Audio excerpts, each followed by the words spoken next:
Bapak Ibu Saudara yang dikasih oleh Tuhan, apa kabar kita hari ini? Saya berharap kita semua dalam keadaan sehat, baik-baik saja, sehingga kita boleh belajar bersama-sama dari firman Tuhan. Hari ini kita akan belajar tentang kelemah lembutan. Apakah yang saudara bayangkan saat kita mendengar kata orang yang lemah lembut? Apakah kita membayangkan seseorang itu kalau berbicara, kalau ngomong itu pelan-pelan, menggunakan kata-kata yang halus, atau kalau melakukan sesuatu juga pelan-pelan, hati-hati, bahkan lemah, gemulai seperti Putri Sulung? Tentu saja bukan, karena kelemah lembutan bukan berbicara soal tanda-tanda fisik atau lahiriah, tetapi berbicara soal sikap hati atau sikap batin seseorang. Dalam Matius 5 ayat 5 dikatakan, berbahagialah orang yang lemah lembut karena mereka akan memiliki bumi. Kata lemah lembut digunakan dalam bahasa aslinya adalah praus. Praus artinya adalah kerendahan hati.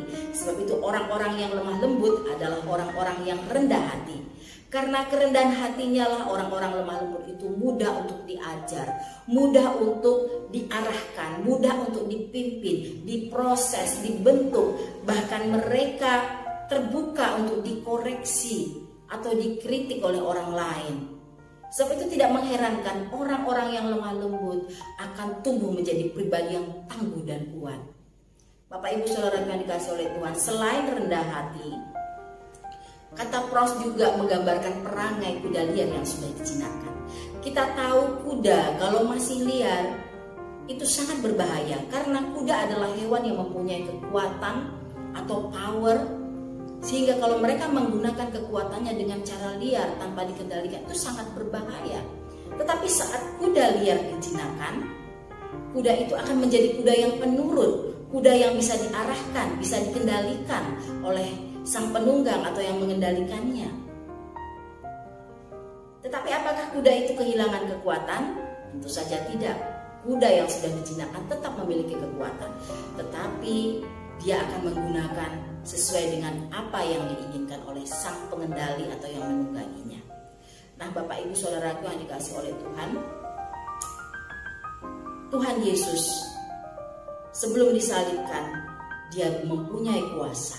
Dia bisa melakukan mukjizat, menyembuhkan orang sakit, membuat orang lumpuh bisa berjalan, mencelupkan mata yang buta, bahkan bisa membangkitkan orang yang mati. Tetapi pada saat dia disalib, Tuhan Yesus tidak melakukan mukjizat. Dia tidak menunjukkan kekuatannya, tetapi justru dia melepaskan haknya. Dia rela diperlakukan tidak adil demi supaya umat manusia diselamatkan, supaya saudara dan saya diselamatkan. Dia rela tidak menunjukkan kuasanya supaya dia bisa memberikan kasihnya kepada saudara dan saya, supaya dia bisa menjalankan tugasnya di hadapan Bapa. Nah, dari sini kita bisa melihat bahwa Yesus adalah pribadi yang sangat kuat.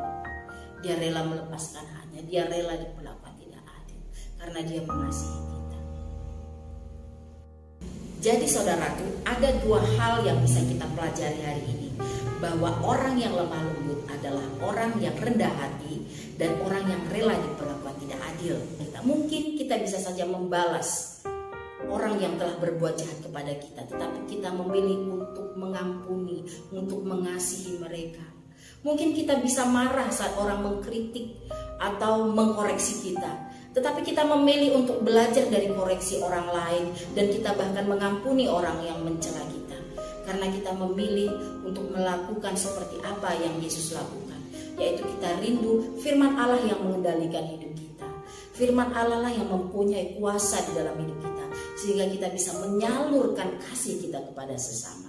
Saudaraku, orang-orang yang lemah lembut, mereka akan bertumbuh menjadi pribadi yang kuat dan tangguh, sehingga mereka layak untuk memiliki bumi.